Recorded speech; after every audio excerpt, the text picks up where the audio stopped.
Welcome back. Today, what I would like to demonstrate to you is how to cut 1/4 inch box joints using the Pantorouter. I have a template that the template guide bearing that we're going to use is 10 millimeters. We're going to use a 1/4 inch straight spiral up router bit. I'm going to demonstrate this without the shroud for the dust collection, just so you can see a little bit more. I'm going to show the new arm for locating the position of the board, and I'm going to show how I offset these after I do the first piece. So the first thing is to adjust the height of this. I'm going to call it the template arm. You put the templates on here, and you want to make sure that when the router bit comes up, that it exits the material, and then when it goes back down, it's below the surface of the material. And that way you're going to be able to go through all of it without having interference of the router bit. In the directions it says follow the template when you're using 1/4 inch. Follow the template from the bottom. So you're going to come up here from the bottom and then follow each of these. But if you're using the 1/2 inch, you're going to use a 1/2 inch router bit, and you're going to follow the template from the top. So with the spacing on these being a 2-to-1 ratio, that's going to give it spacing for the 1/2 inch box joints.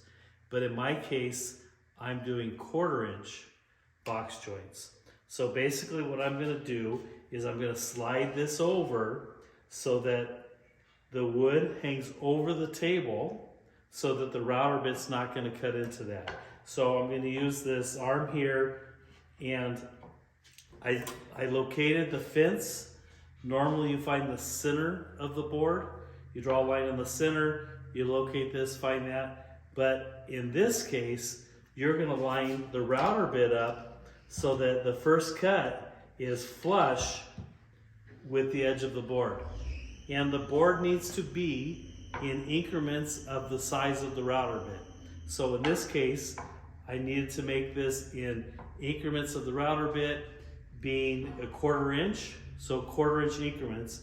So this was a 1x6 that I had planed down to 1/2 inch thick, and I made it 5 1/4 wide.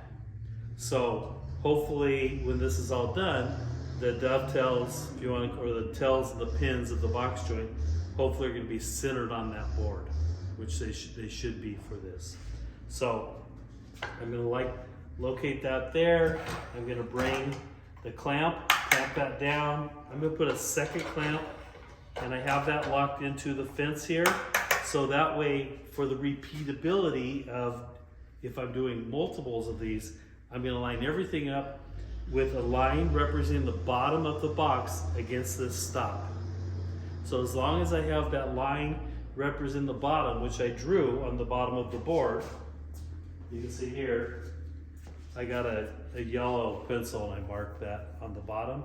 So as long as I put everything on the bottom, then they should all be flush. That's going to be the two sides. When I do the ends, I'm going to offset them the thickness of the router bit, a 1/4 inch. So we'll see that in a second. Now it doesn't matter if you're doing inside the drawer, outside the drawer. I'm going to do one here, then I'm going to flip the board over and do the other end. So one of them is going to be the inside of the box, and one's going to be the outside of the box. But that way I'm going to line everything up perfect on the bottom. So once I get that locked in, I'm up against my stop, so I can just bring the next one up to that. These are clamped. I'm going to check that the wood, the depth of the cutter here. So I'm going to slide this in, and I'm going to just touch the cutter on the edge or the end grain of the board. And I'm going to lock that in place here. So this can't slide back. Now I need to adjust the depth. So the depth, we can do a couple different ways. We can take the board. I've seen in some videos where they'll take the board they're going to use and they'll put some, I'm using blue painter's tape, You want the tails and the pins to go a little bit deeper than the thickness of the wood. So if I put this this tape and I put it on both sides of the board, when I adjust the depth, I'm going to go the thickness of the wood plus 2 thicknesses of tape. That way it's going to be a lot easier to sand the end grain than try to have to sand the whole side of the board. So I put that in between here. I'm going to pinch this. And I'm going to lock that in. And that's going to allow this to go forward. Once I do that, I'm going to take the stop on the end, push that forward. So now the router bit can't travel back and forth. It's just going to travel from side to side. So I'm going to turn the dust collector on and I'm going to run these pieces. Always wear safety glasses. Dust collection helps. Like I said, I did remove that dust cover, the shroud, just for visual purposes. I'm not going to zoom in. You're not going to see this real close. So I'm going to go through, flip these over, and I'm going to go through the pieces kind of quickly so you can see what it does.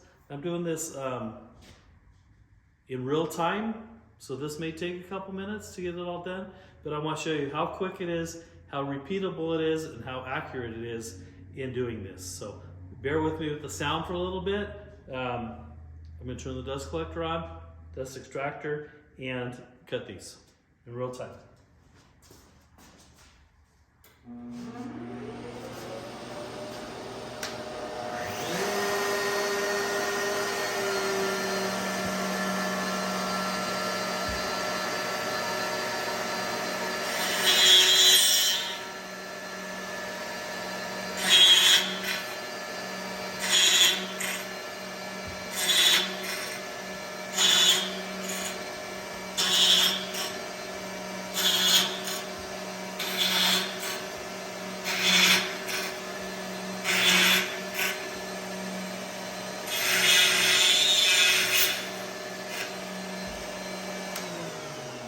So far, I like it. It's not splintering, tearing out. It's a pretty clean cut that's on here. I'm just gonna back the clamp off. And I'm gonna take the board that I had marked the bottom. I'm gonna flip this completely over.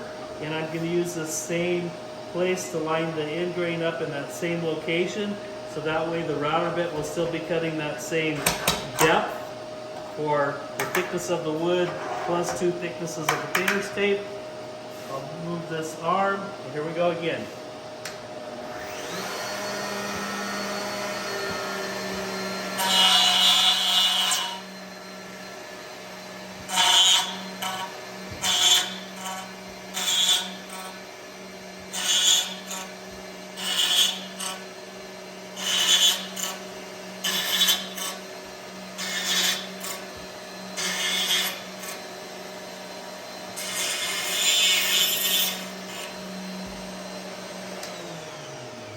Wait for the cutter to stop, the router bit to stop.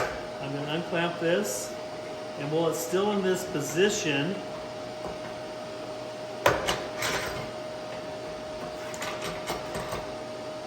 I'm going to do the other side.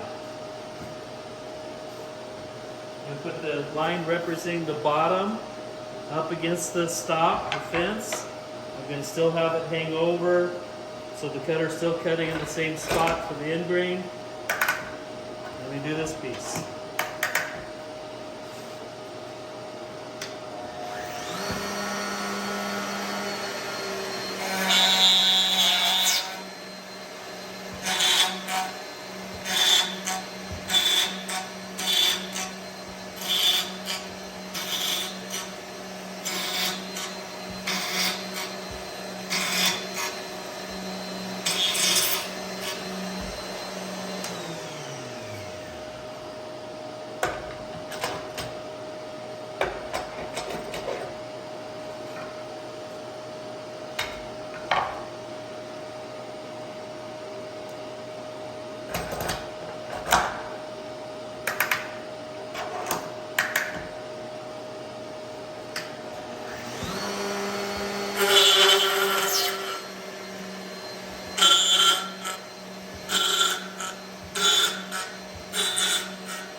now I've got both sides done. Now I'm going to do the ends of the box. For the math in cutting this, depending on the outside of your box, being that these fit together like a box joint, it goes all the way through on both pieces. Whatever the outside dimension of your box is how long you cut this. And same thing for the front and back, for the ends. You're going to cut those the exact length that you want the box. If you're worried about the inside measurement, then it's going to be the inside measurement plus the thickness of the wood twice, and that's how long you cut these. So now I'm taking the end, setting it up the same way, putting that up against the stop. Now this one I'm noticing the board's a little bit shorter, being that it's 6 inches. So what I'm going to do is I'm going to put a piece here, and I'm going to put a clamp over the top. So we'll call this a bridge. So I just want that secondary clamping pressure, so if one gives way, I still have the strength.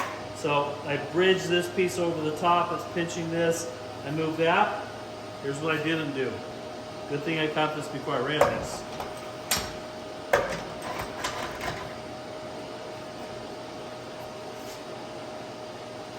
So remember, we put this side up against the bottom, the yellow, but I need a spacer to offset these. So I cut a piece of scrap pine, the thickness of that, the cutter, the 1/4 inch.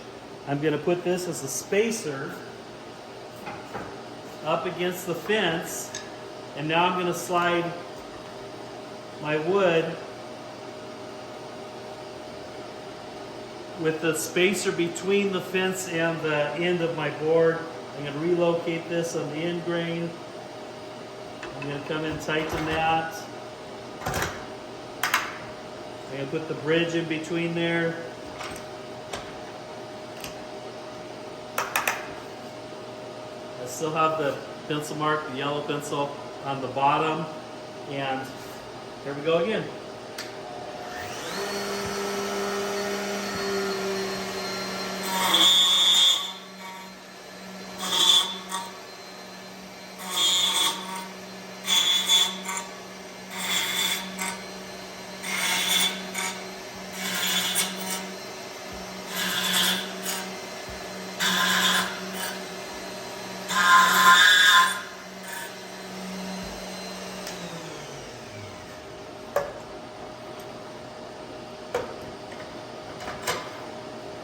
Flip the board over.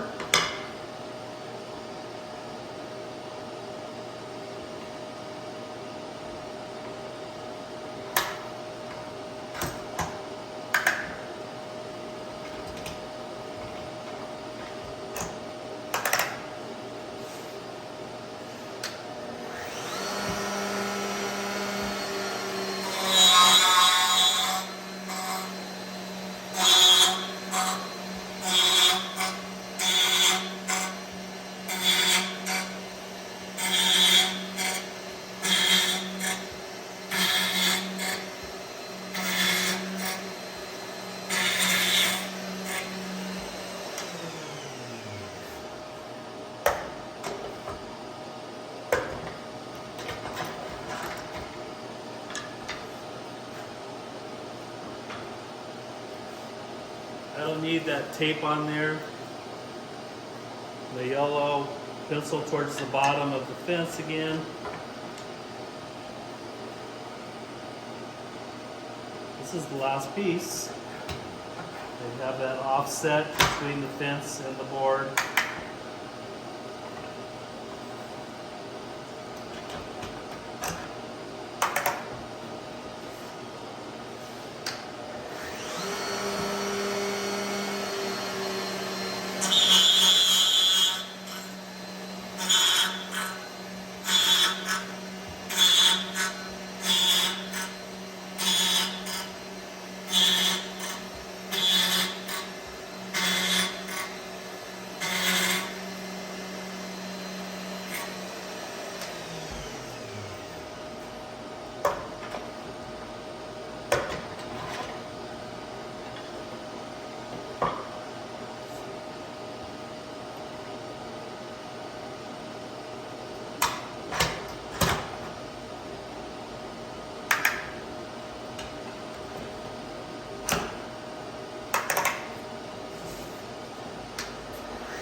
think the main thing to remember is when you're bringing the router, lifting it up and pushing back down, is go all the way through the wood and back down. I did use the 10mm template guide, and I did stay to one side of the template just in case there was any play there that it didn't make it wider, being that I have to go up and down through the cuts. We'll turn that dust collector off, and I've done all the pieces.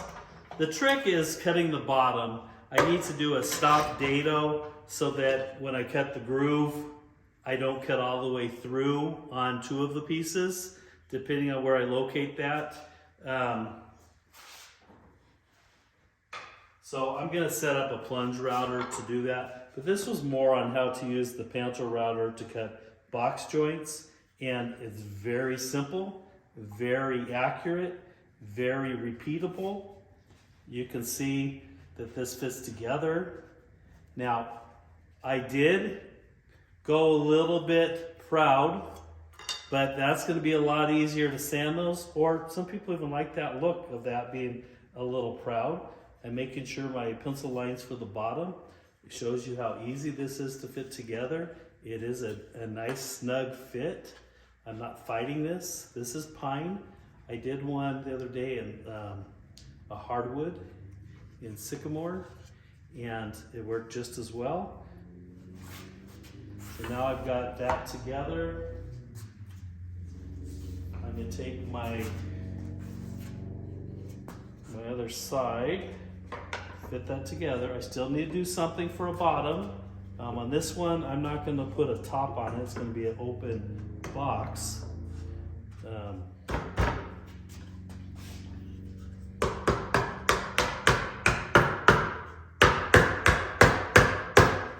Probably shouldn't do that on the table.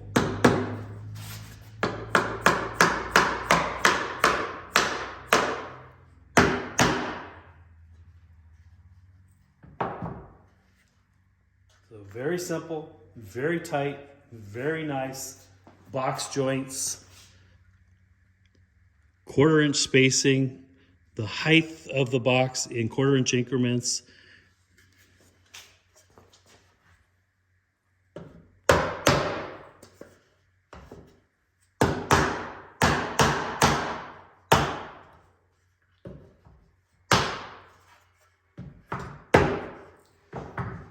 I'm very excited about this. I have wanted to make one of these boxes for over 20 years. First time, all 4 corners line up perfect. It couldn't be more simpler. This is the Pantorouter jig. There are tons of videos online to watch this, but hopefully this helps in showing you how to set up for doing 1/4-inch box joints using the Pantorouter. Thank you for watching. If you like these videos, please like and subscribe so we can keep doing more. Thank you.